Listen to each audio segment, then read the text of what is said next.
Welcome to the latest in our Mind Matters series of webcasts that are designed with you in mind to illuminate the inner workings of the brain and give you tools to maximize your health and well-being. I would like to start with a quick poll today. So this has to do with your stress and how stressed you are today. So I just want to check that, can everybody see the poll? Because we're trying a little bit of new technology today. So do you have no stress at all?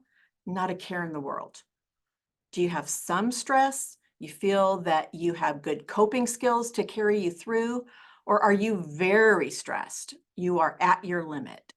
So let's take a look and let's see. Okay. And let's see, we are going to, okay. So I'm not sure if the poll is working, but we will go ahead and move forward. So I am so happy to welcome Breeanne Soteros here today. She is a recent recipient of one of our Mind Science Brainstorm grants, and her work revolves around stress and the brain. So Bree is going to share what happens to our brains when we live in a state of chronic stress. Now, the good news is the brain is endlessly adaptive, and she's going to leave us with tools to adapt, reclaim, and thrive. So Bree, would you please give us an overview of chronic stress and its effects on the brain? Sure, I'd be happy to. So chronic stress is really just a state of prolonged exposure to stress. And this actually leads to maladaptive structural and functional changes in the brain that impact our well-being and actually make us vulnerable to neuropsychiatric disorders. Oh, you're muted. I would say it's a Monday, but it's not a Monday. So can you talk a little bit about why you're passionate about stress and inflammation? And tell us a little bit about your why. Why have you chosen this field for study? Sure. So, I actually got into neuroscience because, really just out of a basic curiosity about, how we think and move and interact with the world. And this eventually developed into a deep desire to understand what makes us who we are. And that led me to the study of synapses, which are the basic structural and functional unit of the brain. And the patterns of synaptic connectivity in the brain, give rise to all of our thoughts, behaviors, and emotions. And in studying mechanisms responsible for the removal and elimination of synapses, we learned that stress is actually a major driver of synapse loss and elimination. And so that really led me to want to understand why stress is causing the loss of connectivity in the brain and what we can do to combat it. Right. And what are the differences between acute and chronic stress responses? Yeah, so acute stress responses are actually adaptive. You think back to caveman days and running away, from a threat. And that helps mobilize us, it helps us be alert, it helps us make quick decisions. But when that stress response is maintained and we are experiencing prolonged levels of high stress hormones, that actually leads to maladaptive changes in the brain, and that actually hinder our response to stress and make it harder to address the problem. And so can you talk a little bit about the effects of chronic stress? Yeah, sure. So, prolonged or like moderate to high sustained levels of stress hormones in our blood is known to be sufficient to cause these structural changes. And so, one thing that happens is a loss of connectivity in the front of our brain, known as the prefrontal cortex. And this loss of connectivity has really important impacts on our cognition. So, it affects our working memory, it affects our ability to feel pleasure. So, how much we enjoy doing the things that we would normally love. And those changes also influence our decision making. And so the changes caused in the brain during chronic stress make us more likely to rely on our habits rather than engage in goal-directed behavior, even when, it might be better to do something that's different from what you would normally do. And also these changes in the brain kind of make our neural circuits become unstable and more susceptible to developing psychiatric disorders, especially like depression and anxiety, and can even elicit psychosis. So I have a question about the permanence of these changes. We know about that the brains are plastic, but can you talk a little bit about how permanent these types of changes are? Yeah, so thankfully, like you mentioned, the brain is very, very plastic. And so every day we're constantly forming and eliminating connections. And so when we're faced with chronic stress, of course, we have a gross loss of connectivity in that front part of our brain. But the good news is that when we are able to recover from that stressor and have, a period of time where we're not having those high levels of stress hormones in our blood, our brain actually does recover. And you see that people who had previously engaged in those kind of habit driven decision making as a response to stress, once they're out of that, they actually go back to making those goal directed decisions. And you see an improvement in cognition and well being. And I know from the reading that I've done on children with traumatic childhoods, or I think there's a term for it.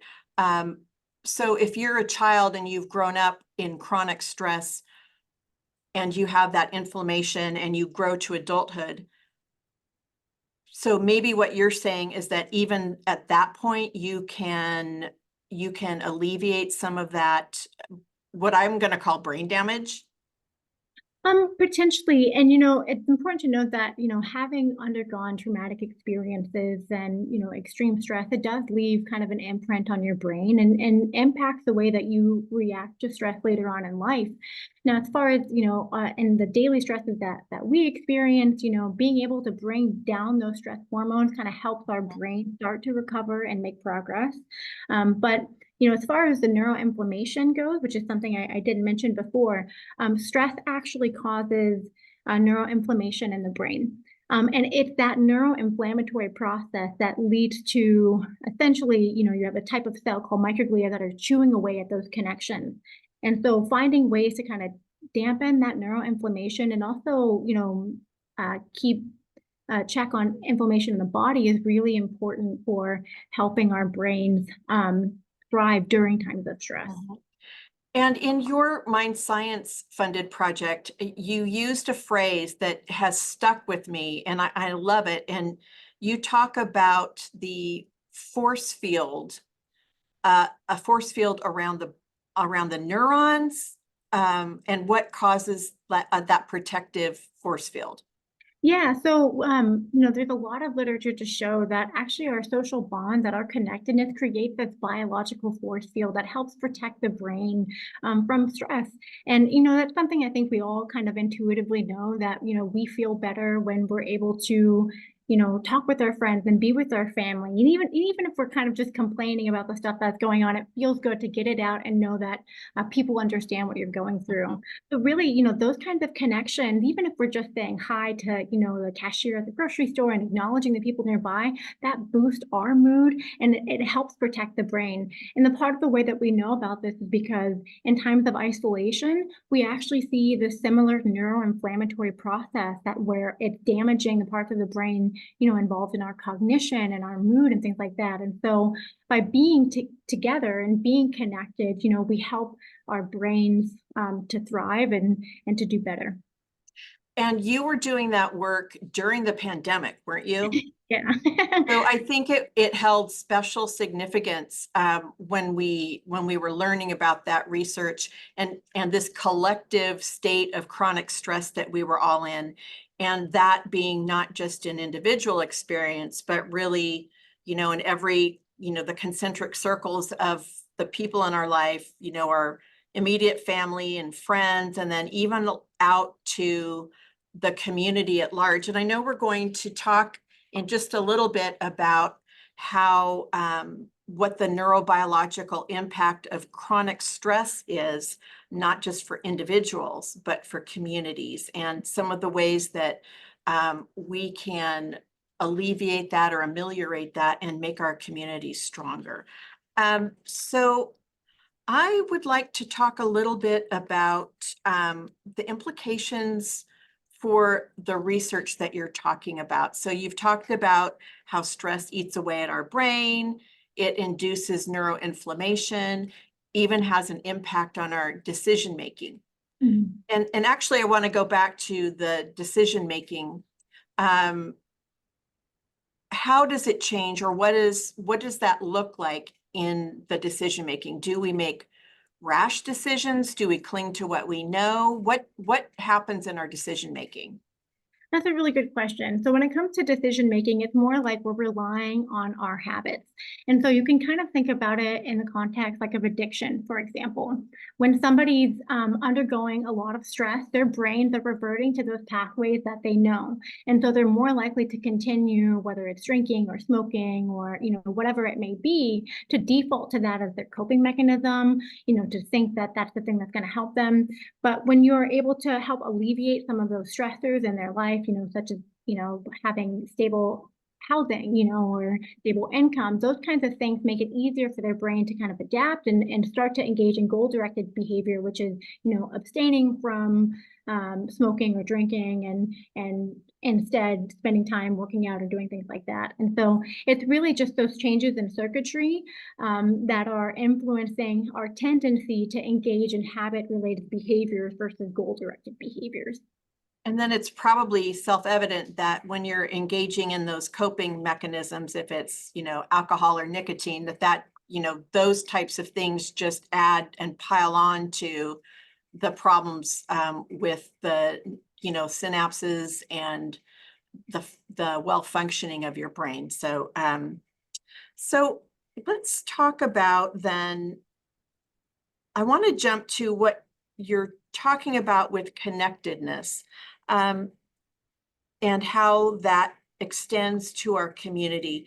And I've heard you speak about this, and you're very passionate about the ingredients for healthy communities. And I have to confess, I did not think of chronic stress as a community or a public health issue. And you argue very persuasively that indeed it is. And I would love for you to just spill your guts or Yeah. talk at length about why that is.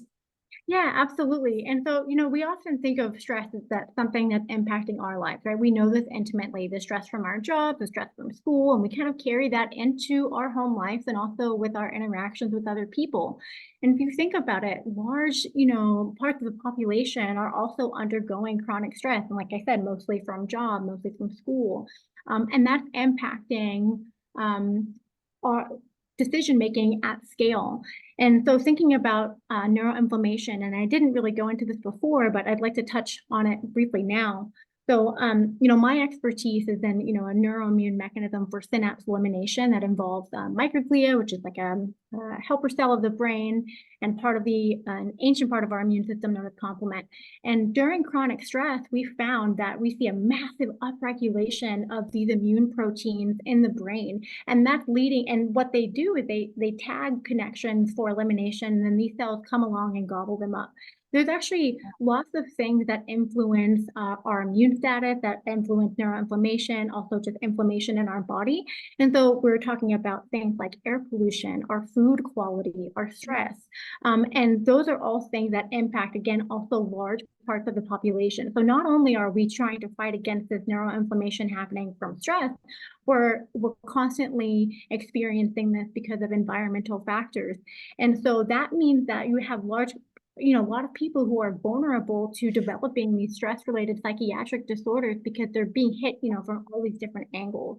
And so, I think the first step to, addressing these issues at scale is to actually build community and for us to collectively say, these are the things that are affecting us and come together to decide how we can remove these stressors or, at least alleviate our stress so we can live, better, healthier lives.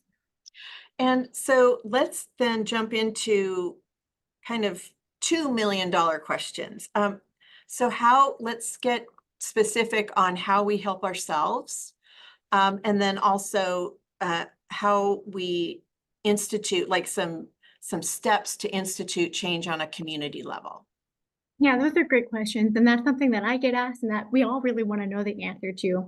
And, I think when we talk about the individual level, of course, there's those basic things, right? Like getting enough sleep, making sure you're hydrated, eating healthier food, making sure you're getting physical activity. Those are all things that benefit our well-being and that also work to help dampen inflammation in the brain and in the body. So it's important that we make an effort to do that so we help set ourselves up for success. There's other things that we can do individually, like one big thing is actually reducing our social media use because that can be a source of stress when we're constantly being exposed to all these horrific things that are happening in the world, right? And that's not something that's just kind of sitting on our mind. So by taking away some of that or at least reducing our social media intake, we're giving ourselves more time. And then also that information isn't, sitting in the back of our brain. Another thing is having green spaces and things that we can go in. We know that being around plants and nature can help reduce those stress levels.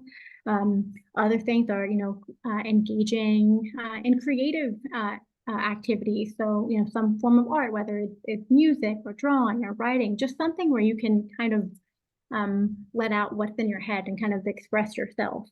Another really big thing is actually learning and skill building. You mentioned the rats earlier, and one of my favorite studies, these researchers from University of Richmond, they taught rats to drive little cars.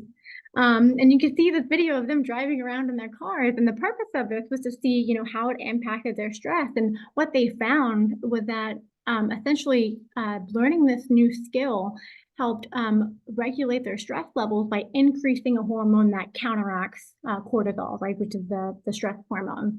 And so really the takeaway of this is that, kind of building your self-efficacy during times of stress, helps you to regulate that stress and also gives you more tools to overcome it. And we're going to put the link to a video of the driving rats in the chat. Yeah. They're adorable, but also incredible, incredible research.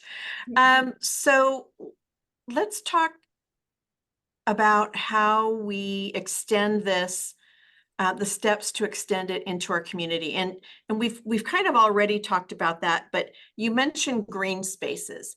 And Mhm. so not just being in a green space, but advocating for the increase of green space in a community. And yeah, Yeah.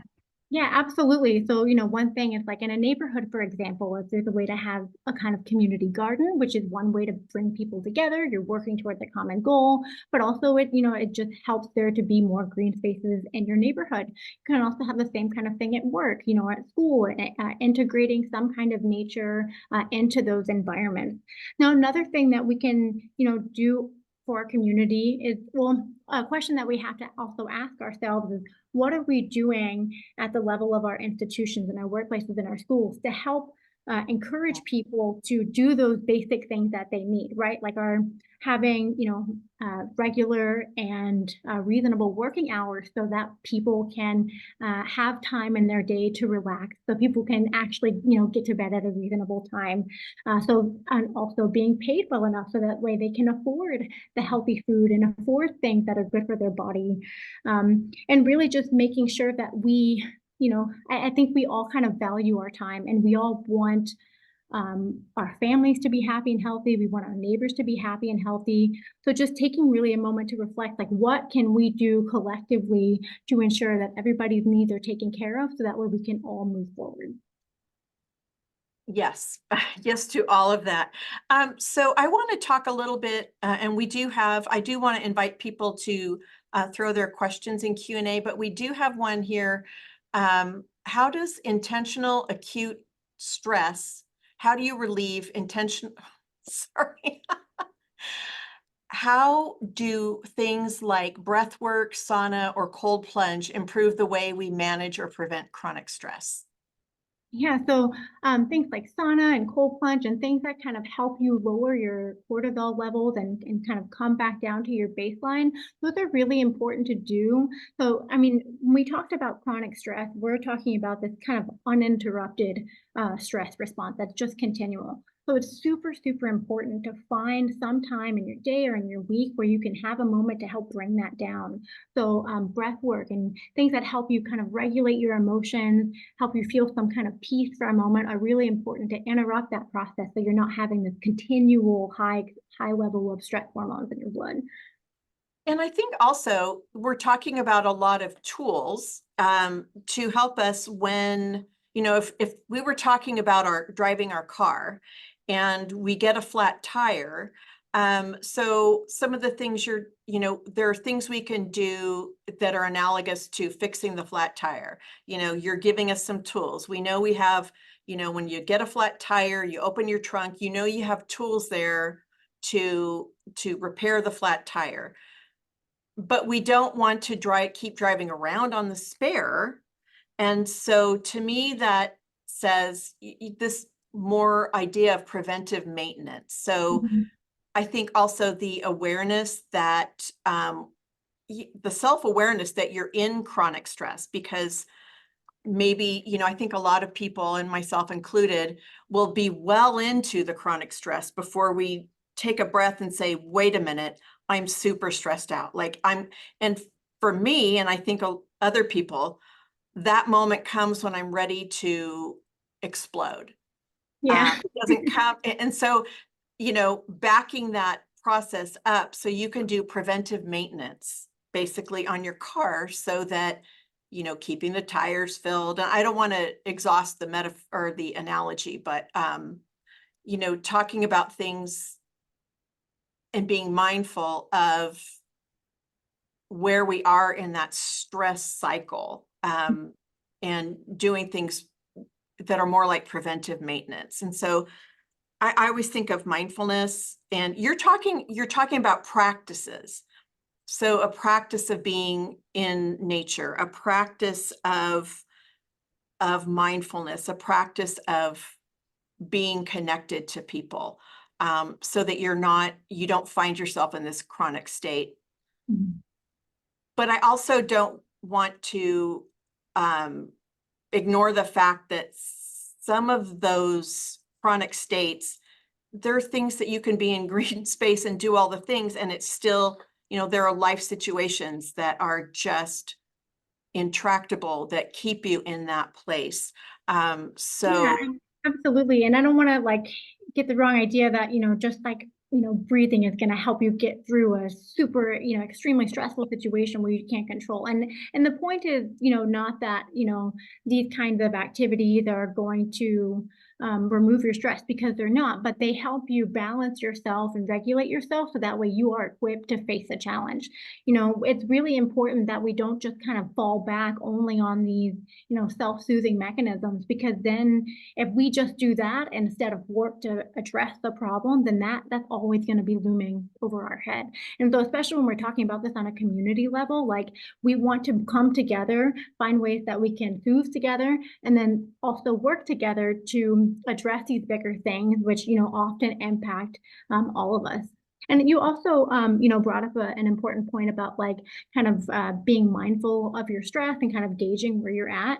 And so engaging in those practices like mindfulness and breathing and, all those techniques that help kind of get you in control, um, building a habit out of that. So that way, during a stressful situation and you're engaging in those habit networks, that's your default. You're defaulting to something that is actually going to help you through it. So whether or not you're stressed out, making those moments in your day to consistently help yourself build that regulation, and make sure you're in a good spot. so we have a few questions here. What about chronic stress caused by chronic pain? And I know Bree is not a medical doctor, or, so I don't want to put you in the position of answering outside of your field, but what about that? That's a really interesting question. And we know that in chronic pain that there is also a lot of inflammation. And I'd be really curious to see what that link is between chronic stress and chronic pain. But if your pain is the source of your stress, then it's important to try to address that. And unfortunately, in a lot of chronic pain situations, there are limited there are limited treatments there. And so, I think that is a really tough one to answer. But the more that you can do to kind of bring yourself any kind of peace during your day, I think is important. And hopefully, as our research communities and our medical communities, we can actively work towards finding long-term solutions that help remove the stressor for people. And I think that's where we go back to community, right? It's like let's all get together and talk about the things that are bothering us, that are the major sources of stress in our life. And then we can sit and say, okay, let's reprioritize and spend time addressing those things that are bothering people rather than, doing frivolous activities that, aren't actively working to better ourselves and our communities. So we have a question, two related questions here, and talking about some of those, continuing the theme of more intractable or permanent stressors. But we had a question about how does race affect stress? And then also how does geographic location affect stress? Those are both really good questions. And so we know, that racism and that social exclusion, those are things that weigh very, very heavily on people. And it impacts those communities, those marginalized communities, and to a great extent. And it goes beyond just social exclusion. And that has really important, consequences for, work opportunities and schooling. And, it spills over into many different aspects of our lives. And so I think addressing those social inequities is really key to actually working towards achieving brain equity and brain health. So those are things that we can't ignore. And also geographic location is really important, right? We're talking about like socioeconomically disadvantaged communities are often situated closer to industrial areas where there's high levels of pollution and air pollution, and all of those things are impacting their well-being and also their level of inflammation in their brain and body. And not to mention food deserts, there's a whole list of things. You just used the phrase brain equity. I've never heard that before, and I really like it. Is that something that is that concept something that just came to you, or is that something that's actually a thing that's being studied, or I like to think it's a thing. It's really just this concept of working towards a world where everybody, has an opportunity at having optimal brain health. And so by being able to take a step back and look at all these different factors that are that are impacting rather the states of our brain, our neuroinflammation, like food and air quality and housing and stress and racism, all those kinds of things impact our ability to function. And we know that there are health disparities and that there are also major social determinants of health. And to work toward the world in which we're actively, we're reducing, incidences of psychiatric disease, like Alzheimer's and schizophrenia and things like that. We really need to take a serious look at all these different factors because they impact everyone. Excellent. And then we had a question on, in a community level, is it more vital to reduce stress in adults or children? Oh, that's a good question. I mean, I would hope that it's not an either or thing, right? That I think addressing stress in families is really important because, children are the future essentially, and being able to support our families, support our parents, so that way they can show up for their kids, so that way they can help support their kids. It's really, really important. So I can't say it's more important for one or the other. I would have to say we need to look at things as a whole. They're definitely linked, linked one to the other, and maybe you can't separate them. But I do appreciate what you're saying about addressing family stress. And I know that I know you do work in schools actually, and you use art and creativity as a way to teach brain health. Can you talk a little bit about that? And that's here in San Antonio. Yeah, I'd be happy to. That's something I'm really passionate about and something I really love. Over the years, we've my partners and I, we've done some brain outreach, and we see that, kids are really eager to learn about their brains, and even the adults are really eager to learn. I mean, I think that's why you guys are all here too, right? And that this information is really empowering. I think understanding your brain helps you understand yourself. It helps you to be more patient with yourself and with other people. And it can guide us to make decisions that actually align, with our goals. And so the outreach that we do, we work with the nonprofit SMART, which is founded by artists Andy and Yvette Benavides. And really it's based on this principle that, curiosity, creativity, and neuroscience can kind of help empower us to and nurture us to be community leaders. So it's really fun. I would love to bring this everywhere so everybody can come hold a brain and learn about the brain. But for now, we just are working with a few schools. Well, maybe we'll have you back sometime in person and you can bring the brain. I would love that.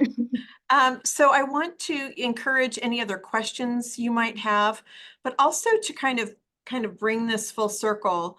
So we called this adapt, reclaim, and thrive, because what we're learning today are ways in which things go wrong for us under chronic stress, but also talking about ways to adapt to that, practices so we can inoculate ourselves even, and reclaim, I think of reclaiming normality, if that's even a thing, but reclaiming a healthy, productive, passionate life and moving on to thrive. So I want to open this up to any other questions people might have.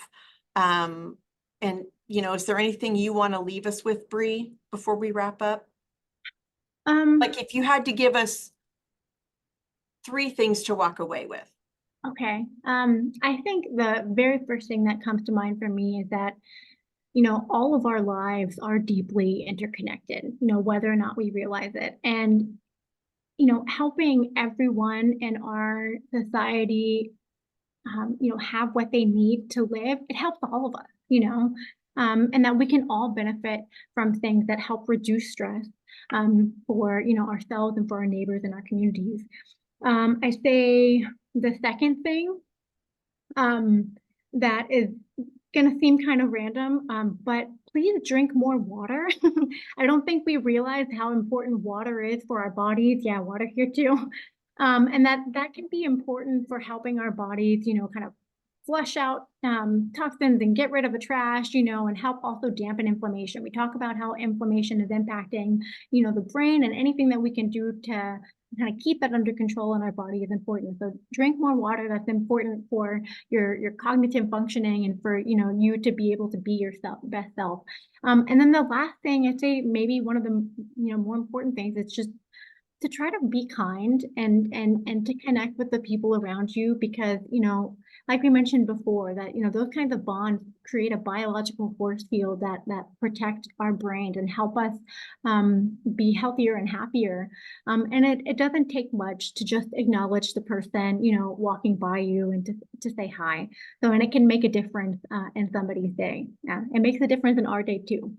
And that's powerful. And I again love that biological force field, and we build it by being kind and connected. And that's not what I would have expected an answer to be when we were talking about neuroinflammation, but it's all connected. So I'm going to say, if we don't have any more questions, I'm going to go ahead and wrap it up. And I think we have heard that maybe we want to see the brain in person, maybe have an adult science fair here at Mind Science. So we'll start actually working on that. But thank you everyone for being here. It's always encouraging to us to be able to share things that are important, that build strength in your life. And we will see you soon. We're working on our next season of Mind Matters webcasts. So you will get more tools for healthy life and total well-being. So thank you, everyone. Have a super rest of your week. Bye.